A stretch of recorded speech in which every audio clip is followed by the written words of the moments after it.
sinon je peux faire avec les... Ouais. Okay. Bonjour à tous, Ariane Roujanski. Pour ceux qui ne me connaissent pas, je suis médecin en réanimation au centre hospitalier de Cayenne et je vais vous présenter aujourd'hui une partie des résultats des travaux qui constituent ma thèse de science. Donc, je vous présente l'étude ICMC ou étude prospective descriptive du microbiote cutané en réanimation. Donc, après les sujets précédents, on vient vraiment sur le tout petit, sur quelque chose d'assez niche, on va dire. Donc, pour commencer, la réanimation, pour ceux qui ne connaissent pas, c'est un univers très technique. On utilise beaucoup de matériaux transcutanés pour différentes fonctions de support, et ceux-ci nous sont indispensables, comme les cathéters veineux centraux qui permettent d'administrer des traitements et sans lesquels on ne peut pas faire, mais qui sont pourtant associés à des risques d'infection non négligeables.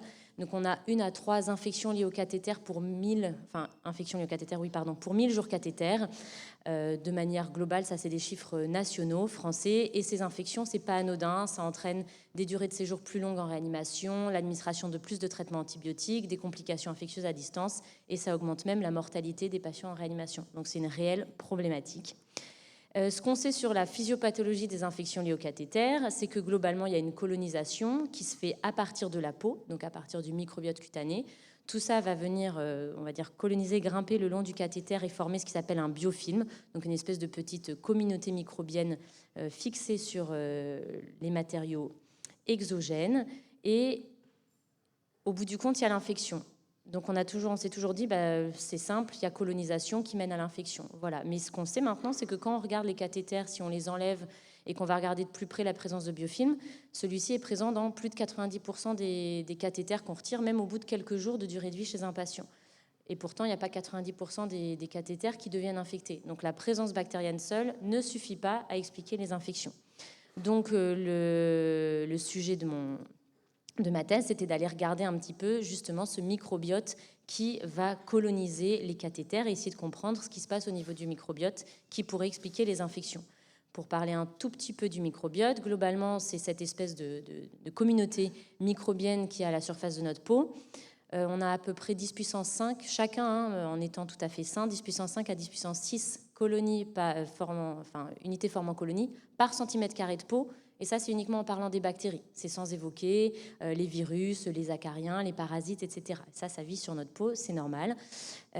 Chaque microbiote cutané est défini par une proportion particulière de différentes bactéries.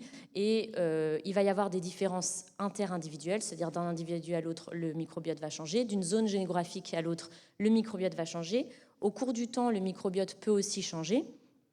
Mais globalement, on a des grands schémas, on va dire. Le microbiote au niveau du coude ne va pas être le même que le microbiote sous les aisselles ou au niveau du cuir chevelu. Pardon. On sait qu'un microbiote est défini du coup par des différentes proportions de bactéries qu'il compose, et on a pour chaque microbiote un état, on va dire, équilibré, basal ou dit eubiotique. Et lorsqu'il y a un mouvement, un déséquilibre à partir de cet état basal-là, on sait que ça peut être associé à des pathologies infectieuses. Donc c'est ce qu'on voit par exemple au niveau du microbiote cutané dans les maladies type dermatite atopique. On sait que les poussées sont associées à des déséquilibres du microbiote sur les zones responsables de ces poussées. C'est un petit peu la même chose pour ceux qui connaissent que les déséquilibres du microbiote intestinal qui vont entraîner des diarrhées. Par exemple, le schéma assez classique qu'on connaît maintenant, prise d'antibiotiques, déséquilibre du microbiote digestif et apparition de diarrhée à Clostridium difficile.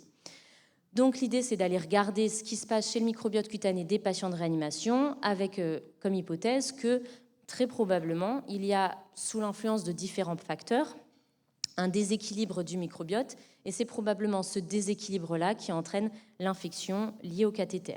Donc pour aller regarder dans le temps l'évolution du microbiote cutané des patients, qu'est-ce qu'on a fait ? On a inclus sur une courte période de temps, de manière successive, tous les patients de réanimation qui avaient besoin d'un cathéter veineux central, et on a fait des échantillonnages cutanés.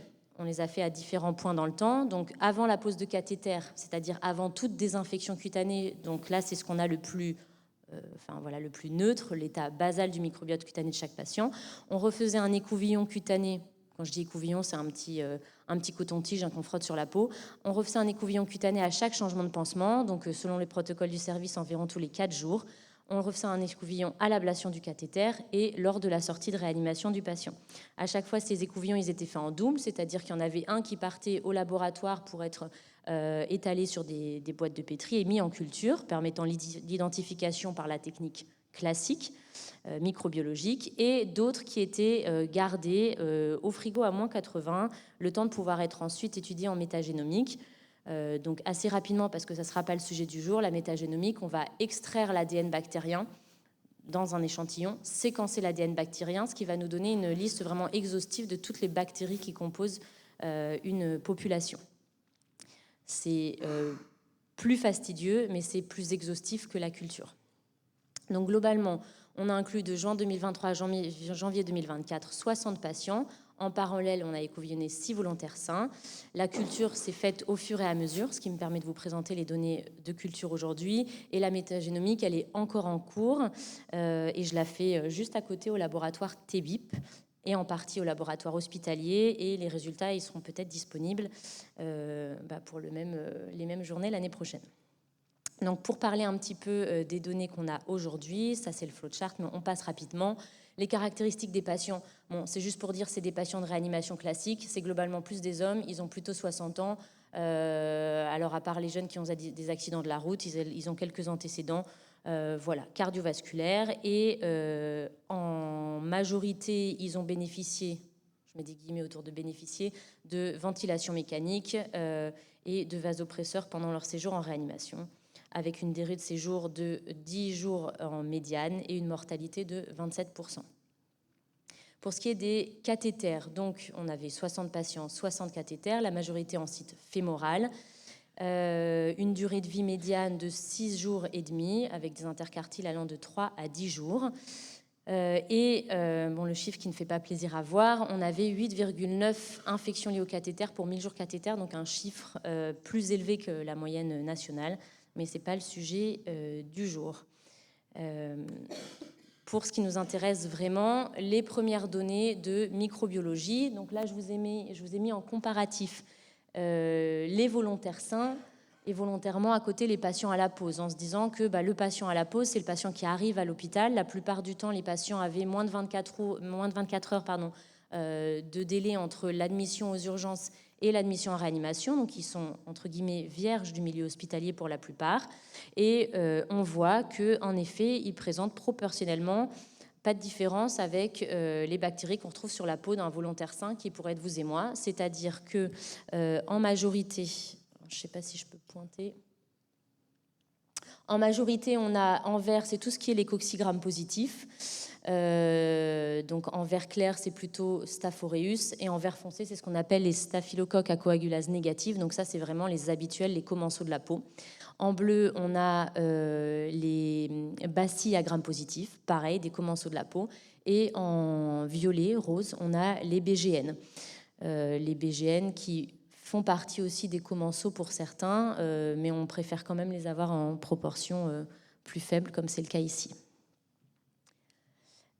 Pour regarder d'un peu plus près, parce que c'est intéressant, entre les volontaires sains et les patients à la pause, on a certes les mêmes proportions de bactéries, mais ce qui est intéressant, c'est que si on regarde les cocci-grammes positifs autres que les staphylocoques à coagulase négative, chez les volontaires sains, on a quelques staphylocoques dorés, qu'on connaît tous parce qu'il fait partie des pathogènes qu'on est habitué à entendre, mais on a Micrococcus, Cocuria, Dermacoccus, Paracoccus. Bon, vous ne les connaissez pas, mais ça fait vraiment partie des commensaux de la peau.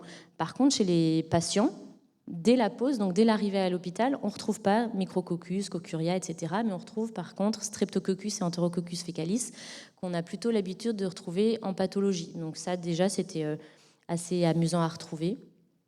Ensuite, pour ce qui est des BGN, c'est la même chose. En proportion globale, on a les mêmes chiffres, mais on a des commensaux, Panthéoa, Rosémonas, Brevundimonas, en tout cas des noms qu'on n'a pas l'habitude de trouver en pathologie, pas dans les infections liées au cathéter. Et chez les patients, même dès l'arrivée, on a Klebsiella, Enterobacter cloacae et Aerogenes en majorité. Donc déjà, ce qu'on apparente plutôt à des pathogènes. Et donc pas de différence significative dans les proportions entre volontaires sains et patients à la pause, mais un chiffre qui est intéressant, c'est que si on regarde globalement la richesse de nos écouvillons, donc le nombre d'espèces identifiées par échantillon, ce qui est quand même un peu représentatif de la richesse d'une communauté microbienne. Chez les volontaires sains qu'on utilise comme référence, on a 3,29, donc au moins 3 bactéries identifiées par échantillon. Et chez les patients à la pause, on a 2,75, avec déjà une différence qui est significative. Donc on retrouve un petit peu moins de bactéries différentes pour chaque échantillon chez les patients, alors qu'ils viennent tout juste d'arriver à l'hôpital. Ensuite, ça, c'est l'évolution des différentes populations bactériennes chez les patients entre l'insertion du cathéter, le retrait et la sortie. Donc, on voit qu'il y a une modification de ces proportions avec une diminution des staph coagnegs, une augmentation notamment des BGN, là en vert, au fur et à mesure du temps. Et lorsque le patient sort de réanimation, donc à distance du retrait du cathéter, on a l'impression que ces proportions reviennent à l'état d'équilibre, en tout cas de manière visuelle et globale.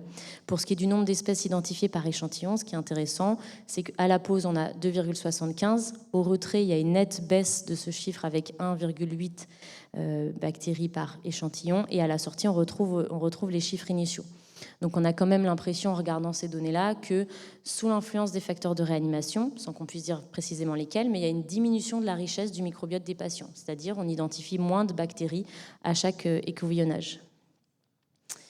Ensuite, pour les comparaisons plus précises entre la pause et l'ablation du cathéter, on a une vraie modification avec donc une diminution des bacilles gram-positifs qui passe de 12 à 2%, une modification significative, et les BGN, eux, passent de 9 à 19%. Il y a donc une modification significative avec une augmentation de la proportion de BGN chez les patients qui ont un cathéter veineux central. Je vais passer un peu rapidement là-dessus parce que là, c'est juste très descriptif. Les autres critères qu'on a regardé assez rapidement, c'est l'administration d'antibiotiques. Est-ce que ça a un lien sur les modifications des proportions bactériennes chez nos patients? Alors, 83% des patients étaient exposés à des antibiotiques pendant que leur cathéter était en place. C'est pas très étonnant. En réanimation, on a quand même une consommation assez importante. Cette consommation n'était pas elle-même statistiquement associée à la modification des proportions bactériennes. Bon, après, ça, c'est peut-être une question de puissance. Et l'administration d'antibiotiques n'était pas non plus associée à la survenue d'un processus infectieux, on va dire quel qu'il soit, c'est-à-dire la colonisation du cathéter ou l'infection liée au cathéter, qu'elle soit bactériémiante, c'est-à-dire avec hémoculture positive ou pas. Par contre, ce qu'on voit, c'est que on avait une association entre la variation, donc le pourcentage d'augmentation de la population de BGN et la survenue d'un événement positif. Ce qu'on a appelé événement positif, c'est tout événement infectieux confondu, donc colonisation de cathéter ou infection liée au cathéter bactériémiante. Donc cette modification en effet du microbiote, ce qu'on peut associer à un déséquilibre, est associée avec un événement positif. Et autre critère intéressant, quand on séparait les bactéries entre commensaux et pathogènes, alors ça semble assez intuitif, mais c'est intéressant de le voir statistiquement parlant, la présence cutanée d'un BGN pathogène au niveau de la peau était associée avec un événement positif, et ce de manière assez forte, parce qu'on a un odds ratio de 19, avec un petit p, comme vous le voyez, qui est fortement positif. Donc lorsqu'on a un pathogène qui apparaît au niveau cutané, c'est là qu'on a une infection qui survient. Enfin, infection, événement positif, donc ampoulant, infection liée au cathéter et colonisation. Je ne vous ai pas mis là le chiffre lié aux infections bactériémiantes liées au cathéter parce qu'il n'était pas statistiquement significatif, mais on avait quand même un odds ratio à 5 avec un petit p qui était à 0,09, donc pas statistiquement significatif. Ça, on l'a déjà vu. Donc pour clôturer donc les limites de cette étude, donc là je vous présente que les résultats de culture. Ce qui est intéressant, c'est ce qu'on a l'habitude de manipuler au quotidien en tant que praticien. Après, on connaît toutes les limites de la culture, donc il y a certaines bactéries qu'on ne sait pas bien identifier en culture. Il aurait fallu par exemple laisser nos boîtes en culture non pas 48 heures comme c'est le cas ici, mais 5 voire 6 jours pour certaines bactéries. Il y a aussi des limites qui peuvent être dues à la technique d'écouvillonnage, parce qu'en fonction de si la personne responsable de l'écouvillonnage frottait plus ou moins fort, plus ou moins longtemps, on a un rendement plus ou moins fort. Et les délais d'ensemencement ont pu jouer, c'est-à-dire que les écouvillons qui étaient faits étaient stockés au frigo au labo hospitalier et techniqués par moi-même 3 fois par semaine. Donc certains ont patienté un petit peu avant d'être étalés et ça a pu jouer un petit peu sur ce qui est sorti finalement en culture. Ce que moi je trouve intéressant pour le moment sur ces résultats, c'est qu'on voit donc qu'il y a une variation significative de la composition du microbiote cutané au site d'insertion des cathéters veineux centraux entre la pose et l'ablation, et qu'on voit qu'il y a quand même des signaux, en tout cas, entre cette modification et la survenue d'événements infectieux.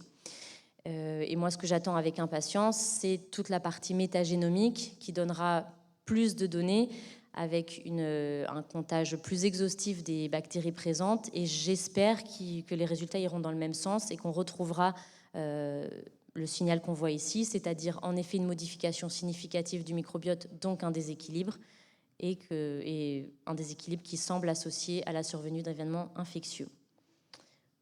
Voilà.